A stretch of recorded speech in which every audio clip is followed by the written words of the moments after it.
ဗုဒ္ဓပိစေကဗုဒ္ဓသအရဟံအဂသာဝကမာဒာပိတုဂုရုတ္ထာဓမ္မဒေသကသဒါယကဣမေတ္တမဂုနေဝန္ဒမတိရတမယံဗုဒ္ဓဆံတရားလုံးစုံအကုန်သိမြင်ဘုရားရှင်တို့ကို၎င်းပိစေကဗုဒ္ဓဆာ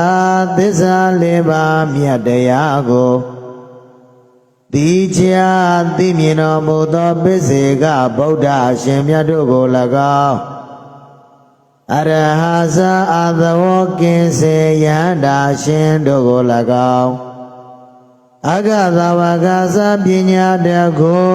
မြတ်လှစွာသောလဝဲလက်ရအဂသဝကတို့ကို၎င်းမာတာဇာနှုတ်ချိုတိုက်ကျွေးချစ်စိတ်ပေးသောမွေမိခင်ကို၎င်းပိဒါဇာသာဝနေရေရှာဖွေပေးသောဖခင်ကို၎င်းကရုဇာကြောက်တိတန်တို့အလေးပြုအပ်သောဆရာတို့ကို၎င်းတထာဇာကျိုးကြောင်ပြလည်းရဆုံးမပေတဆရာမြတ်ကို၎င်းဓမ္မဒေသကသာတရားဟောတပုဂ္ဂိုလ်မြတ်တို့ကို၎င်းဒါယကသာထမင်းတလုံးရေသမုတ်စသည်ဖြင့်ပေကံချီးမြှင့်ထောက်ပံ့ပေးသောသူတို့ကို၎င်းဣမေတ္တမဂုဏေကြီးမားများပြားသောဂုဏ်ကျေးဇူးရှိကုန်သောဤစေဥသောပုဂ္ဂိုလ်တို့ကို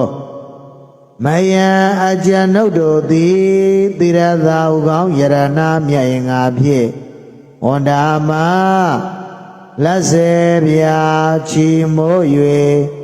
ရိုသေစွာရှိခိုးကြပါကုန်၏ဖယားသာဓုသာဓုသာဓု